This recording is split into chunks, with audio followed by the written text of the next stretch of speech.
Dr. Han Jinwoo stared at his computer screen in the quiet hours of the night. The Seoul Global Space Research Center was almost empty, except for the soft hum of machines and the glow of monitors.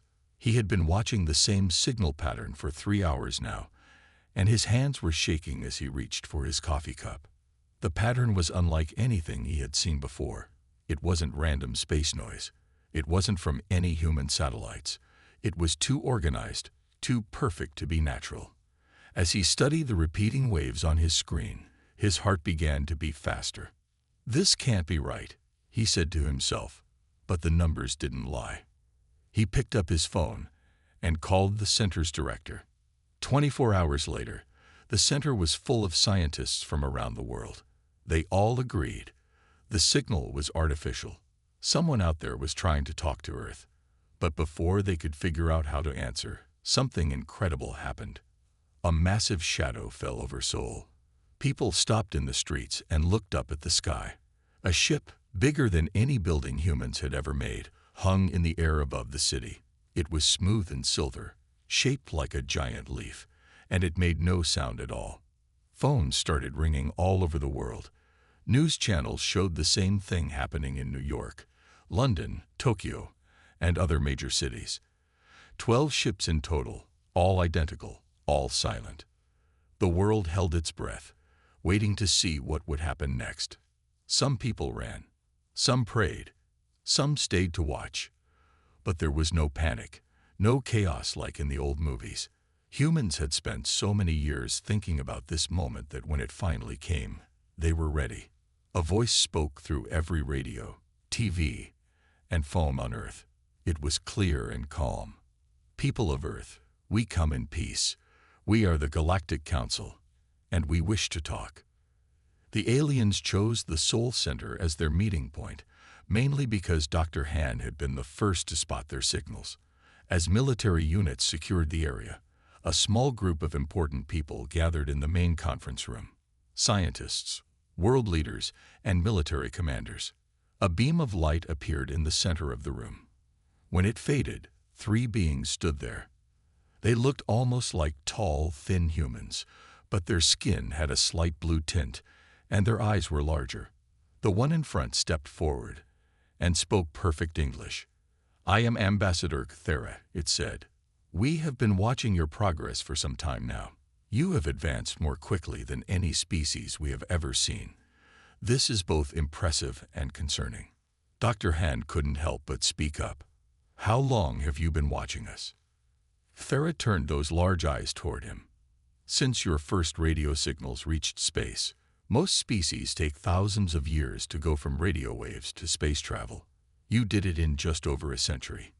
This is unusual." The room grew quiet as everyone thought about this. It was Commander Lee Soo-jin who broke the silence. She stood up straight in her military uniform and asked, "Are we a threat to you?" The alien made a sound that might have been a laugh. "Your weapons? No, they are like children's toys compared to ours. But that is not what interests us about humans." Kthera walked to the window and looked out at the city. "We have seen how quickly you learn, how easily you adapt, how creatively you solve problems. These qualities make you unique in our galaxy. Is that why you're here?" Dr. Han asked. "To study us. To evaluate you," Kthera corrected. "The galaxy is a complex place, full of species at different stages of development. We need to understand where humans fit in this picture. Your rapid progress suggests you might be more significant than we first thought." As the meeting continued into the night, none of the humans noticed how carefully the aliens watched their reactions. None of them realized that this wasn't just a first contact, it was a test. And so far, humanity was showing exactly the kind of calm adaptability that had caught the Council's attention in the first place. The first day of human contact with alien life was ending, but the real challenges were about to begin. Earth was about to learn its true place in the galaxy, and the aliens were about to learn why humans were far more remarkable than their simple technology suggested. 1 week after the aliens arrived, Commander Lee Soo-jin found herself in a strange situation. She sat in a large room at the Seoul Global Space Research Center, watching as alien scientists studied human technology. Their reactions confused her. They seemed unimpressed by Earth's most advanced weapons, but grew concerned when they looked at old history books. "Your people fought with wooden ships just 200 years ago," one alien asked, holding up a book about naval warfare. "And now you have nuclear power." "Yes," Commander Lee answered. "Is that unusual?" The alien shared a worried look with Ambassador Kthera. "Most species take at least 1,000 years to make such progress. Some take much longer." Commander Lee watched as more aliens moved through the room. They studied everything: phones, computers, cars, and even simple tools like hammers. They were particularly interested in how these things had changed over time. Kthera approached Commander Lee with a tablet-like device. "We would like to conduct some tests," the ambassador said. "Nothing harmful. We just want to understand how humans think and solve problems." The tests began the next day. They were strange but simple. In one test, the aliens gave human scientists a box that needed opening. The aliens expected them to try complex solutions. Instead, Dr. Han Jinwoo simply turned the box upside down, and it opened. "Why did you try that?" Kthera asked, surprised. "Why not?" Dr. Han replied. "Sometimes the simple answer is the best one." The aliens wrote this down with great interest. In another test, they showed Commander Lee a battle simulation. The scenario seemed impossible to win. But instead of giving up, she found a way to turn the enemy's strength into a weakness. The aliens had never seen this strategy before. "You look at problems differently than other species," Kthera explained later that day. "When others see a wall, they try to break it down with force. Humans look for doors, or windows, or ways to climb over. Sometimes you even question if the wall needs to be passed at all." As days passed, more interesting things happened. The aliens showed humans some of their technology. They expected amazement, but instead got questions. Lots of questions. How does it work? Can it be improved? What if we tried something different? This made the aliens even more curious. Kthera called a meeting with the Earth's leaders. "In our galaxy," Kthera said, "most species follow a clear path of development. They make the same discoveries in the same order. But humans are different. You take unexpected paths. You find solutions we never imagined." Commander Lee noticed something in Kthera's voice. Was it worry? "Is that a problem?" she asked. "Not exactly," Kthera said, "but it makes you unpredictable. And in our experience, unpredictable things can be dangerous." "We don't want to be dangerous," Commander Lee said. "We just want to learn and grow." Kthera's large eyes studied her carefully. "That's exactly what makes you dangerous. Your desire to learn, to change, to adapt. It's stronger than any species we've met. Your weapons don't worry us. But your minds are something else entirely." As the meeting ended, Commander Lee realized something important. The aliens weren't testing Earth's technology or military strength. They were testing humanity's way of thinking. And somehow, humans were passing these tests in ways that both impressed and worried their galactic visitors. That night, as she looked up at the alien ships still hanging in the sky, Commander Lee wondered what these tests would mean for Earth's future. One thing was clear. The aliens had discovered something about humans that even humans hadn't fully understood about themselves. Yoon Tae-ho spent his days in a room filled with screens showing Earth's history. As a researcher working with the alien scientists, his job was to help them understand how humans had developed over time. The aliens had given him advanced tools to analyze historical data, and what he found surprised everyone. "Look at this," Tae-ho said, pointing to a timeline on the main screen. "Most alien civilizations took 5,000 years to go from farming to space travel. We did it in less than 3,000 years." The alien scientist next to him, who called himself Blue, moved closer to the screen. "That's not possible," Blue said. "Development should follow a steady pattern. Slow, careful steps forward." Taiho pulled up more data, but we didn't take careful steps. Sometimes we jumped. Look at flight. For example, we went from the first airplane to landing on the moon in just 66 years. This made Blue very quiet. After a while, he asked, "What happens when humans fail?" "We try again," Taiho said. "We try differently. We keep trying until we succeed." Blue made some notes on his device. Other species usually wait until they are certain of success before trying. They plan carefully and move slowly.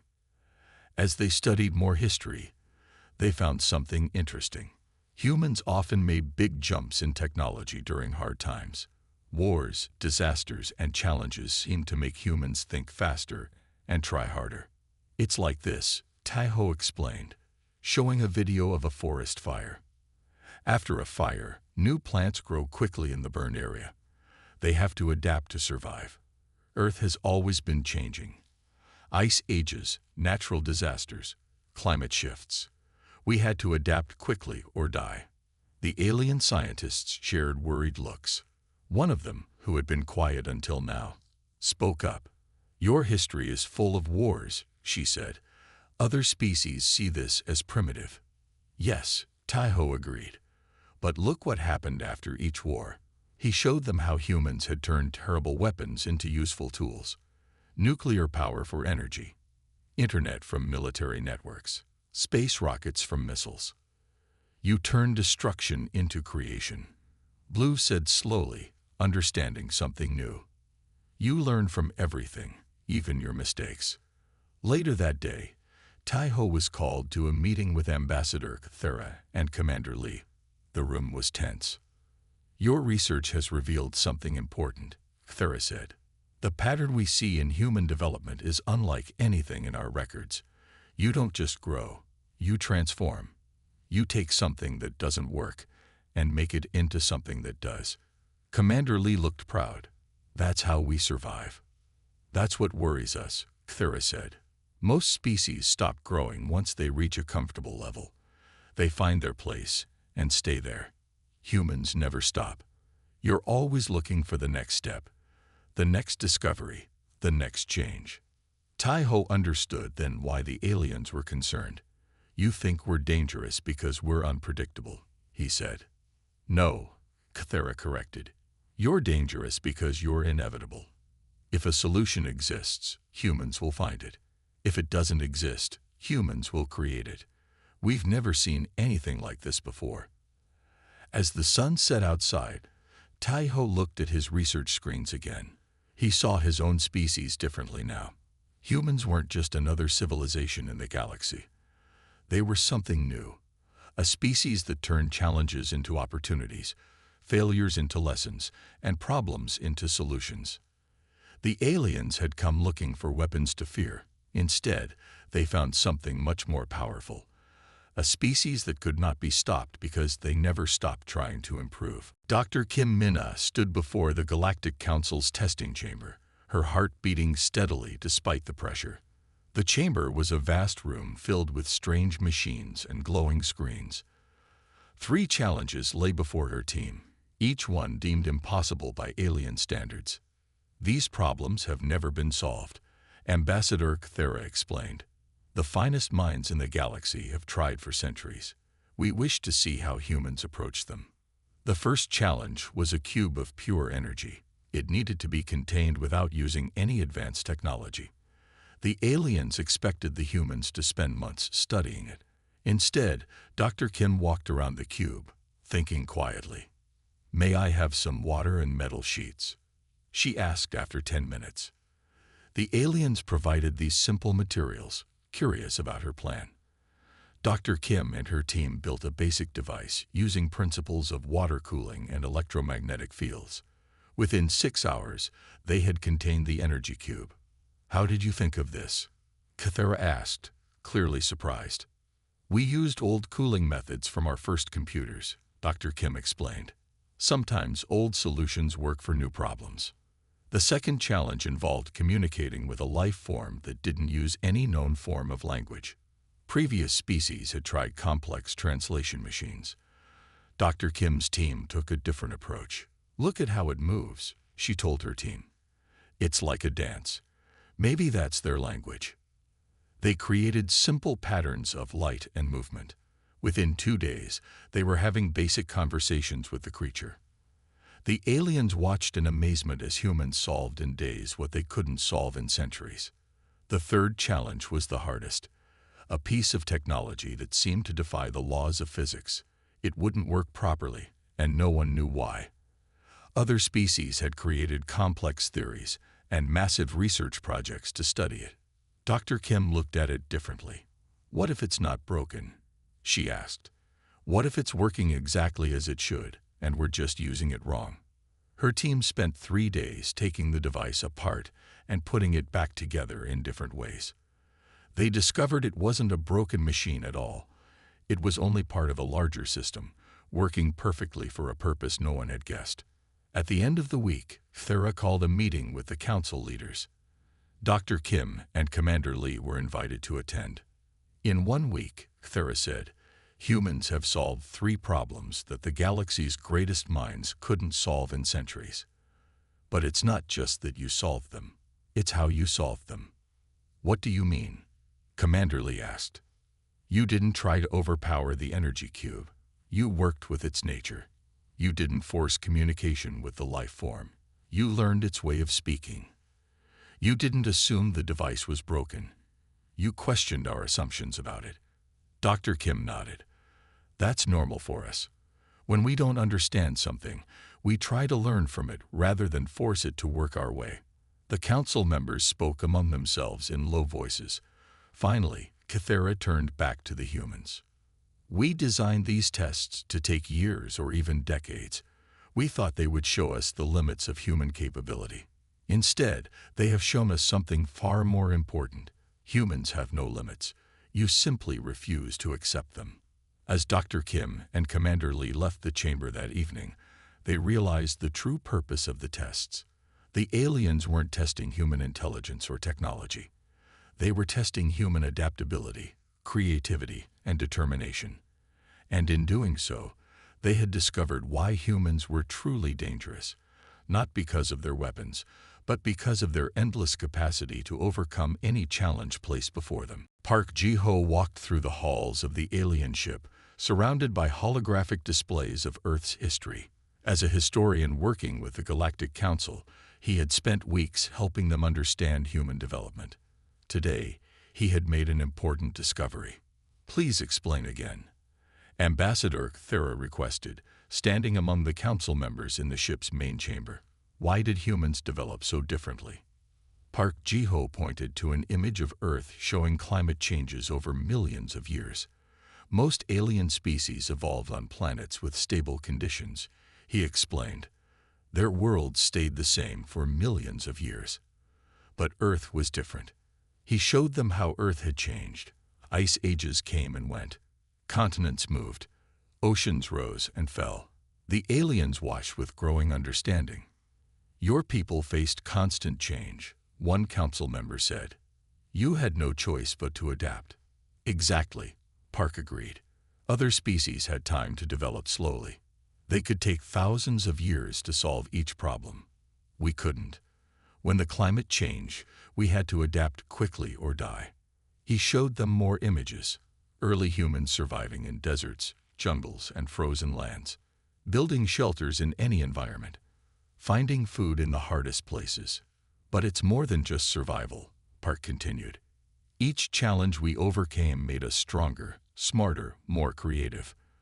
We learned that every problem has a solution if we look hard enough.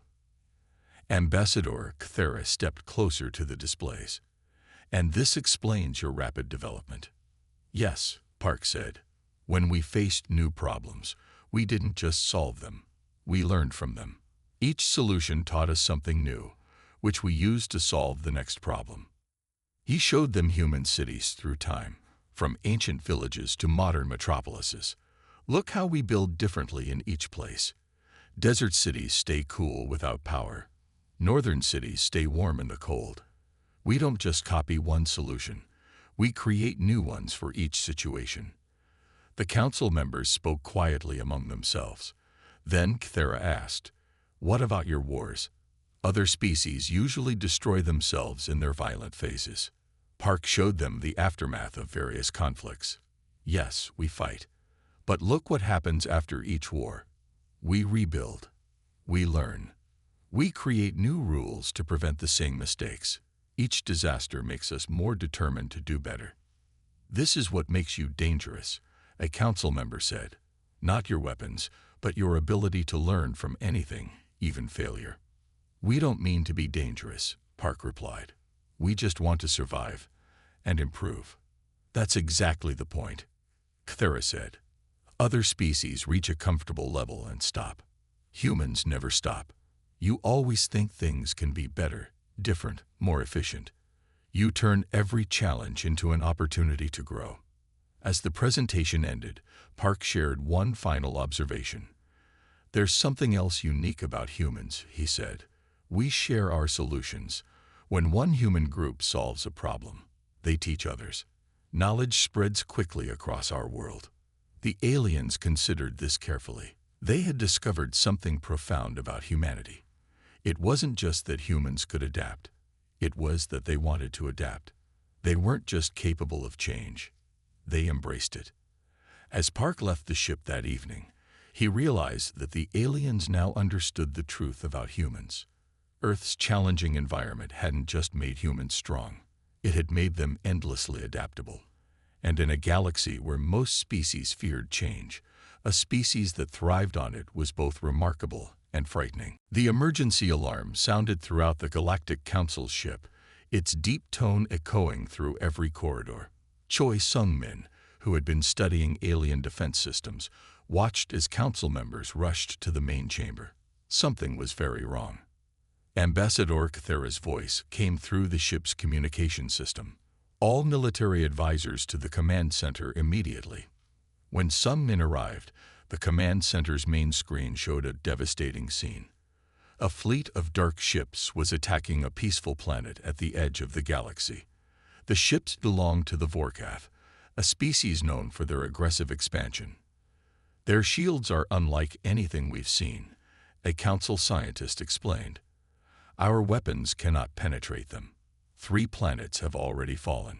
Commander Lee Soo-jin studied the tactical display. How do these shields work? She asked. They adapt to any energy weapon we use, Cthera said. The more we attack, the stronger they become. Our most powerful weapons are useless. Sung-min stepped closer to the screen, watching the Vorkath ships move. Something about their pattern caught his attention.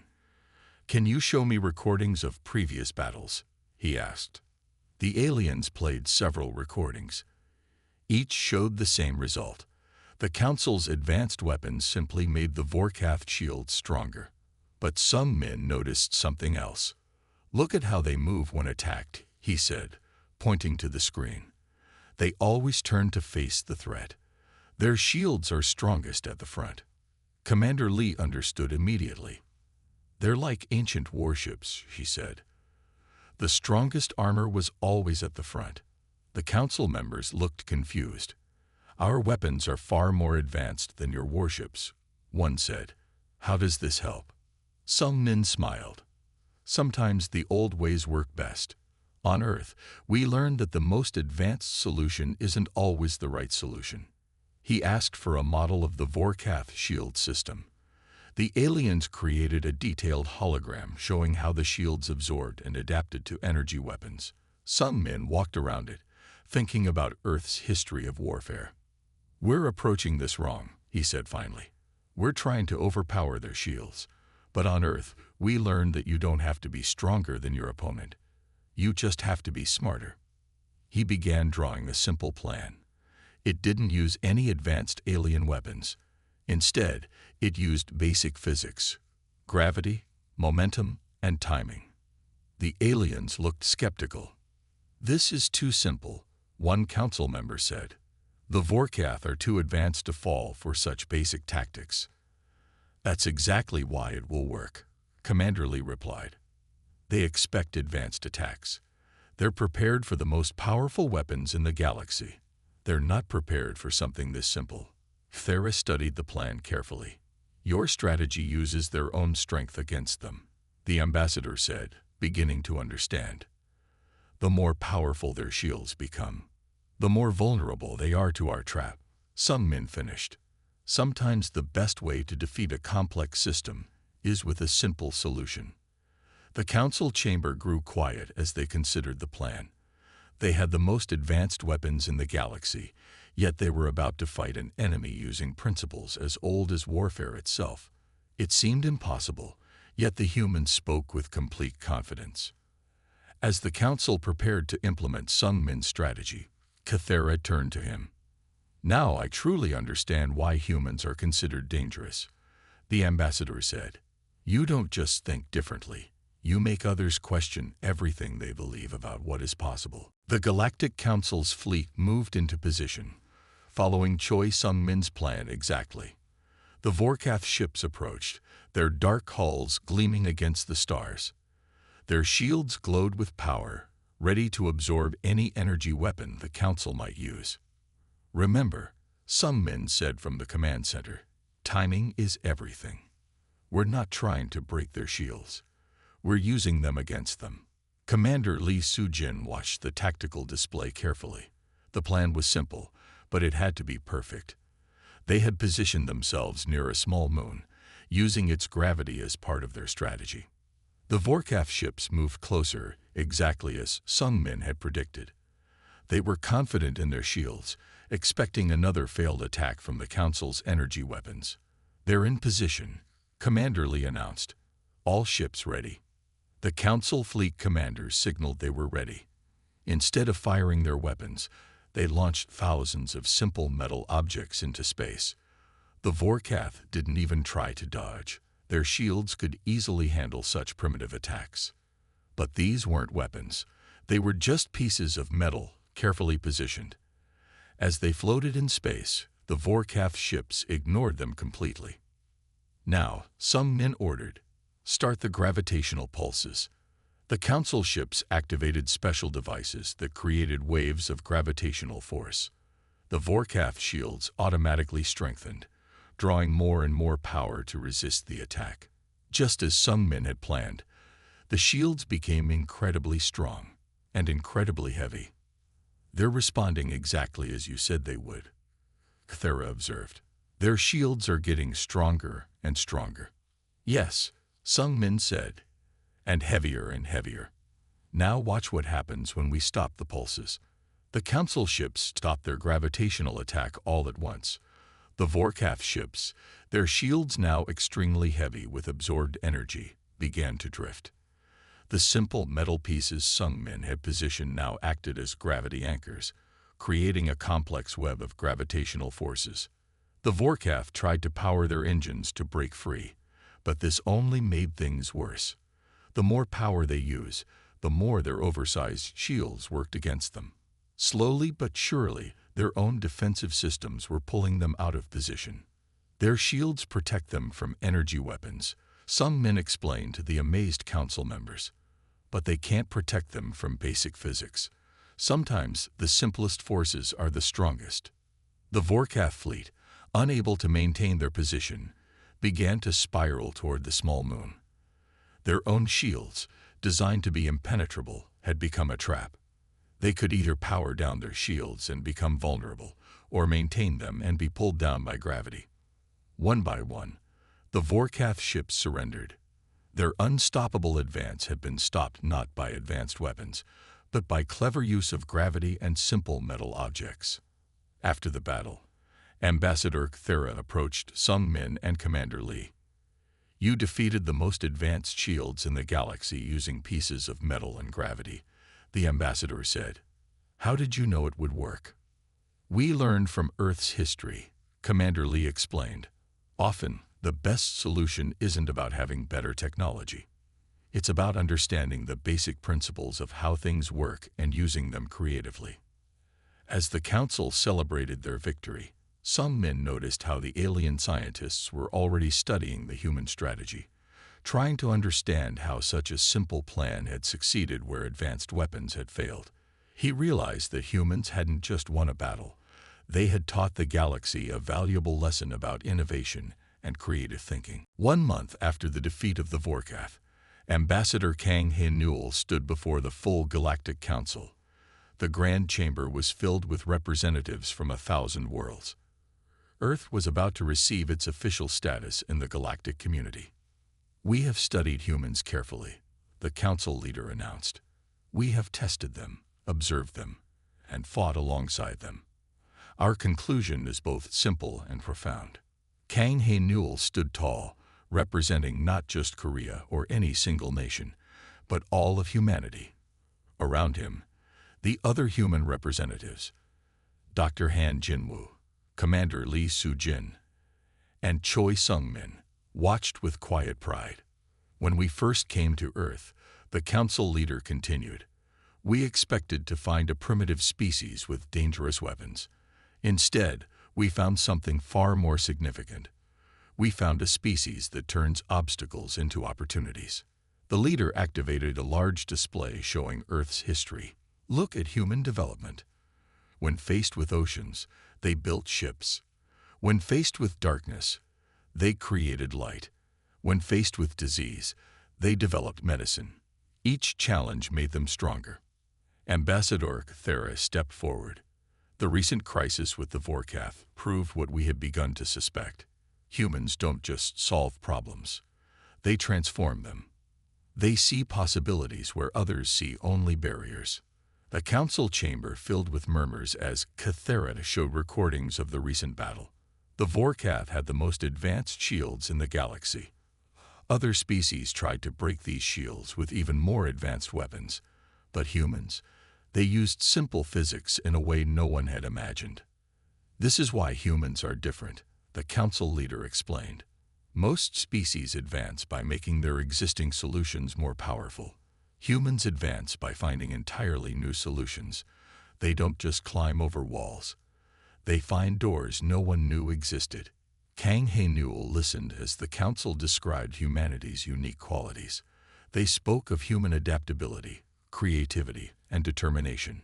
But most importantly, they spoke of humanity's endless desire to improve and grow. Therefore, the council leader announced, "We are creating a new position within the Galactic Council. Earth will lead a new division focused on innovation and problem-solving. When standard solutions fail, we will turn to human creativity for new answers." The chamber erupted in applause. Even those species that had feared humans now understood their value. As Kang Hae-Newell accepted the new position, he thought about how far humanity had come. "We promise to use our abilities to help all species," he said in his acceptance speech.